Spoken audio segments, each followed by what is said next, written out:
It must be a strange thing to volunteer at a psychiatric hospital, to take your mind off your annoying and, admittedly, hateful job. I work as a call center employee. Every day I get tons of calls from people, all of whom I hate, before I even pick up the phone. They ask me idiotic questions. They're rude. Most of them have disgusting voices that seem to penetrate my brain with every meaningless word.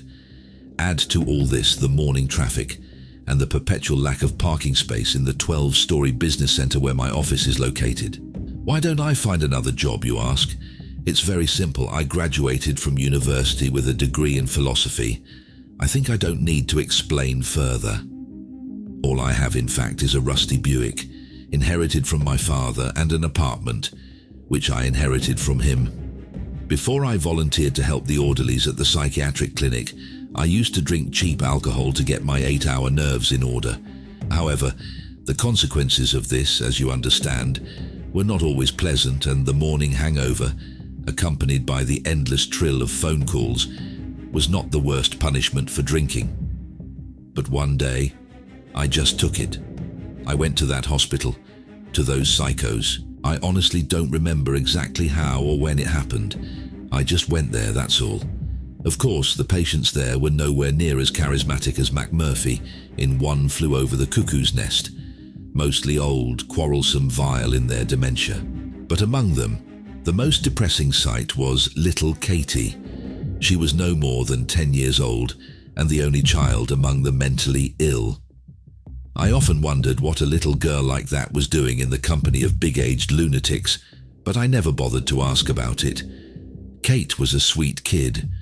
She wasn't autistic. She wasn't mentally retarded. As I realized, she had some kind of mental breakdown that could be cured with some Gestalt closure. When I first showed up as a volunteer, Kate didn't speak. She watched my every move intently, but she was silent. When I said hello to her, she just looked at me with her huge sad eyes and remained silent. I don't remember when we started chatting. I think she came up to me and started telling me something about herself, about how she went to school, how she lost her favorite teddy bear.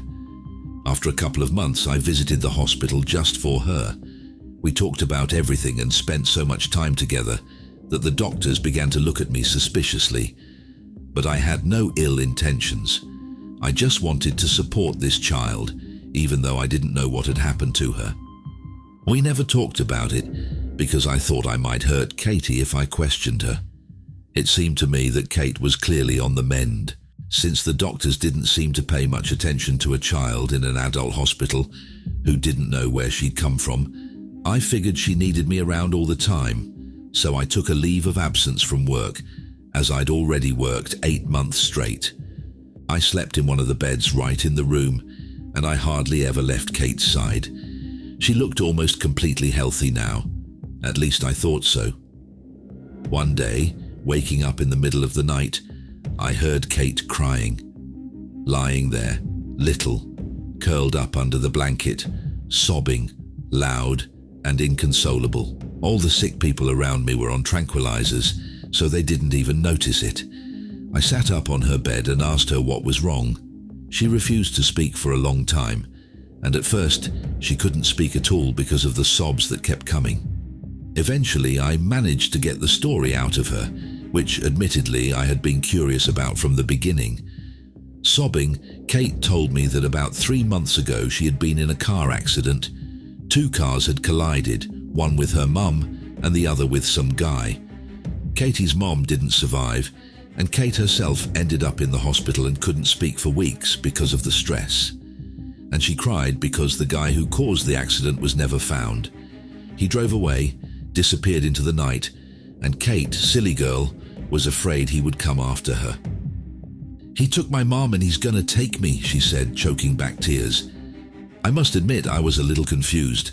I tried to calm her down, but she cried harder and harder. Then I said, "Kate, don't be afraid, I'll kill him. Just don't cry." It seemed like a simple thing to say, but Kate, probably out of surprise, stopped crying and agreed to go to sleep. That's when I first decided to talk to her doctor. I was going to be indignant.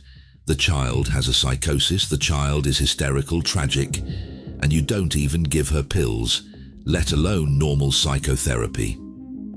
In the morning, I tracked down the doctor and told him my Katie's story in detail, about how I was able to get her to talk, and about the accident and about her fear that she can't control. The doctor listened to me very carefully, and then he said, "Derek, there are not and cannot be children in this hospital. Children with mental disorders are hospitalized in another hospital." I whistled indignantly. Of course, I knew that the child had been completely forgotten. I've only been coming to help the sick for a few weeks, but I know better what's going on here. Helping? The doctor's face got all stretched out. "Derek, you were hospitalized after a nervous breakdown. You've been under the influence of alcohol for days. You've even been driving." "Oh, wait a minute, Kate. I think I'm beginning to understand. I think I should go to the police." "The police?" I asked. "Derek, it doesn't matter. I think I figured out who was responsible for that accident, but now I did too." And then Kate's face came up in front of me. "Don't worry, I'll kill him." My own words echoed in my head, and I realized I couldn't not keep my promise. Otherwise, Kate would never sleep. Otherwise, she would always cry. The doctor picked up the phone and turned away from me. There were scissors on the table. I reached for them.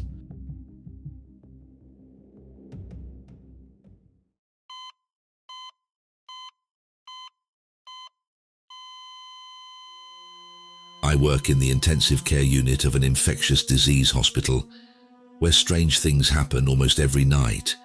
Since we have almost all hopeless patients who are living their last hours and days, and you can't sleep at night, you often have to declare death.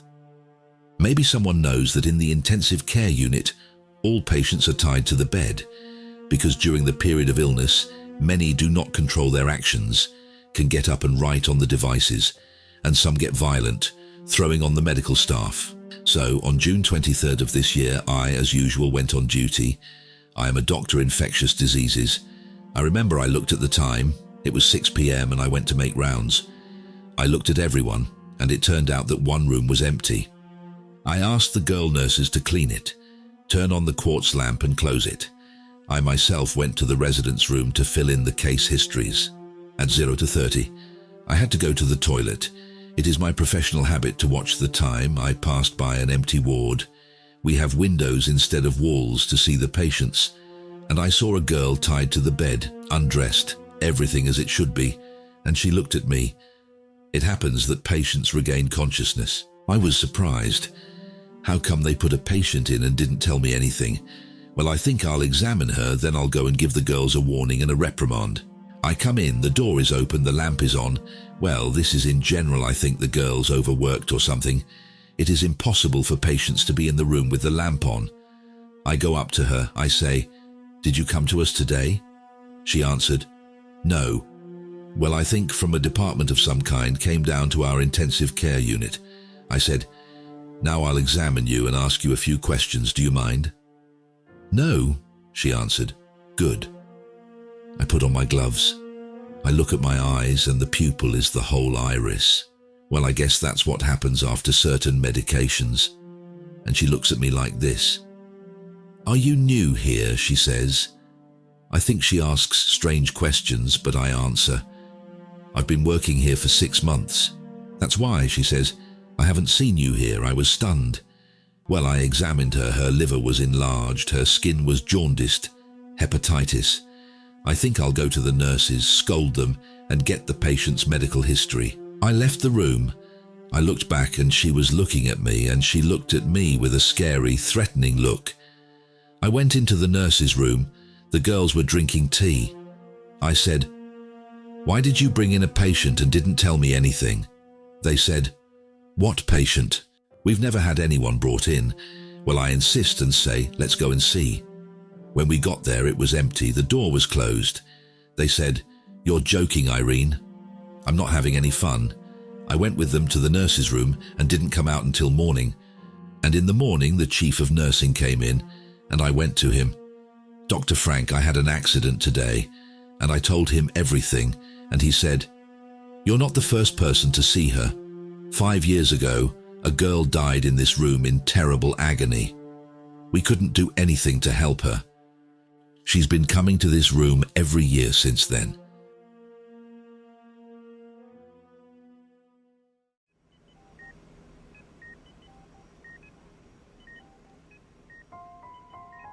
In the summer of 2021, Arya and her husband were victims of a coronavirus pandemic. They couldn't wait to be hospitalized for a long time, as all the treatment facilities in the city were full. Eventually, the couple did get to the hospital, but both were by then in a very serious condition. The woman had fallen into a coma. From time to time, she came to her senses, as it seemed to her, and saw doctors fussing in her room. Among them was one very strange subject. According to her, he was not wearing any medical protective clothing. Instead, he was wearing some kind of dark garment. This doctor kept coming up to Arya, asking her how she was feeling and insistently suggesting that she transfer to the room where her husband was supposedly lying. The black doctor assured her that it was much better, more spacious and so on, but some inner fear made the woman refuse these kind offers. A week later, Arya came out of her coma. She asked the hospital staff about their strange colleague. The surprised medical staff said that there was no doctor in black here, and that Arya could not talk to anyone, as she had been in a coma the whole time. But the worst part was something else. It turned out that Arya's husband died almost immediately after her hospitalization. It turns out that the doctor was trying to convince her to go to her deceased husband.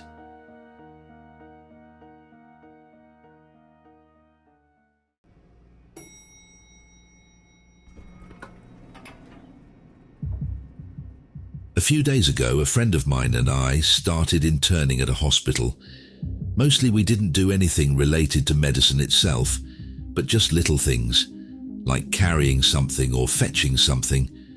There were times that drove and patience. In general, this story I want to tell everyone. Maybe it will seem to you delusional, but I saw and see all this with my own eyes, and I don't understand why no one else notices it. It all started about 2 days after we started our internship. We came to the ward as usual and sat on chairs in the corridor waiting to be noticed and given our assignments. After a few minutes, the ward nurse sent us to take some patients to other wards or to some tests. So after we finished our task, we sat back in our chairs. And again, after a couple of minutes, another nurse came to us and asked us to take these papers to the first floor, and from there to get the ones we needed. It should be said that our department was on the 6th floor, so we usually used the passenger elevator to get down to the first floor. That's where it all started. Talking about various topics and laughing occasionally, we pressed the button to call the elevator. For about 7 minutes we waited for it to arrive, and then, when the doors of the long-awaited elevator opened, we finally got inside. We pressed the button for the first floor and started to go down. The elevator itself was apparently built long ago. The lighting was rather dim and was a single bulb screwed into the top of the cabin. There were no handrails or mirrors, and the numbers near the buttons had long ago been erased, and new ones were drawn with a marker. Fortunately, we had already learned our basic buttons, and it was hard to mix them up, but this time something was wrong. We were taking longer than usual. Obscenely longer, and no, the elevator wasn't going up and down, it was only going straight down. But where could it have been going for so long? By my calculations, we should have passed both the first floor and the basement of the hospital long ago. But what could be even lower? We had been driving for about 7 minutes now, and slowly fear crept into our thoughts. We debated the maintenance workers, and probably collected all the profanity we could think of. But the elevator kept going. At some point, we didn't speak anymore, but just stood silently under the power of terror, pressed into the walls of the cramped cabin.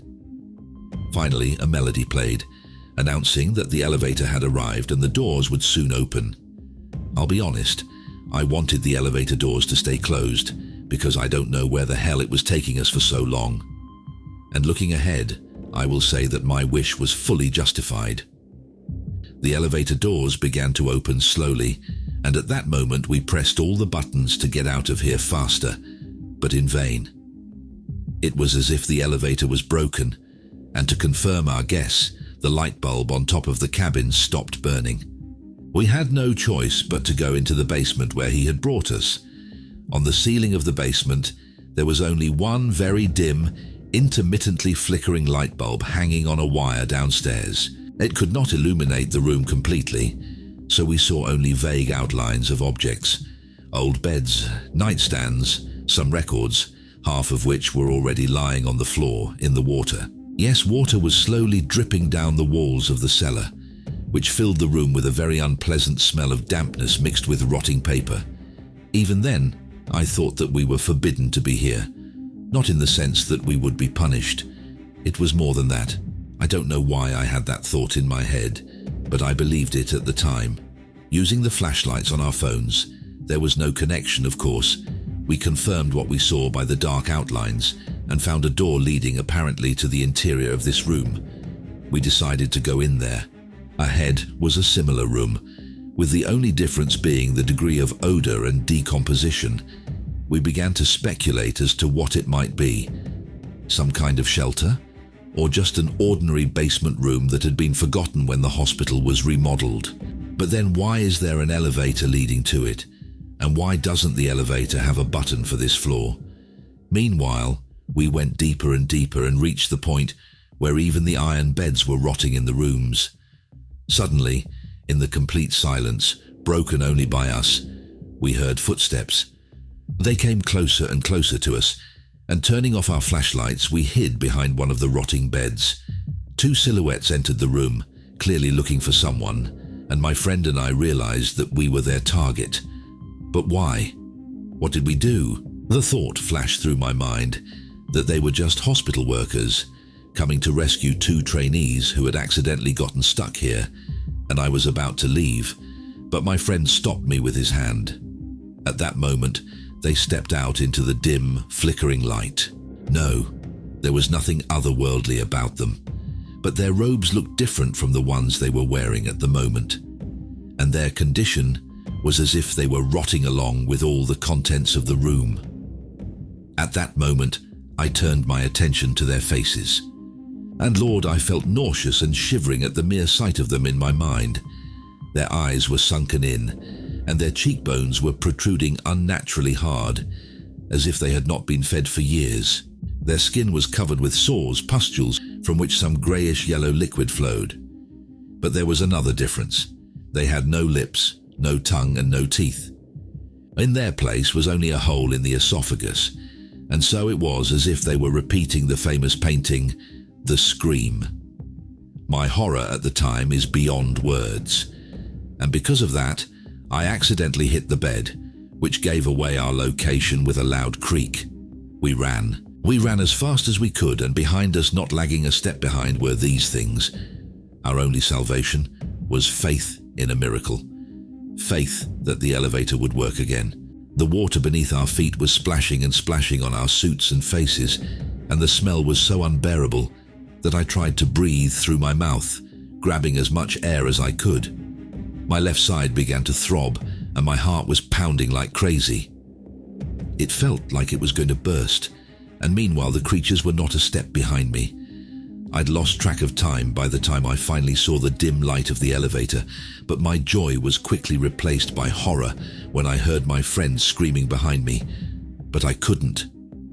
I didn't want to turn around, and only did so when I ran into the elevator and pressed the 6th floor button. Turning around, in the doorway of the closing car, I spotted my friend, or rather, what he had become. He had the same face as those creatures, and his suit had aged a few decades in the blink of an eye, and like the robes, had also begun to rot. Fortunately, the elevator went up, finally closing the doors. The nurses there, seeing me, silently gave instructions to the others. And in a few minutes I was sitting at the head nurse's office, listening to her tell me that due to overwork, I was allowed to not attend practice. Coming out of there, I went to collect my things, and to my horror did not find any of my comrades' things, and heading for the stairs, I noticed that the elevator was closed and cordoned off with red tape. At home I slept for several dozen hours, and now I'm writing this because no one remembers my friend. There's no record of any possible basement. Everyone tells me to forget about that place and my friend, thinking I've lost my mind. But I have his badge next to me, and he has been sitting outside my doorway for days, watching the doorway with his lifeless white eyes, and apparently waiting for me to come out.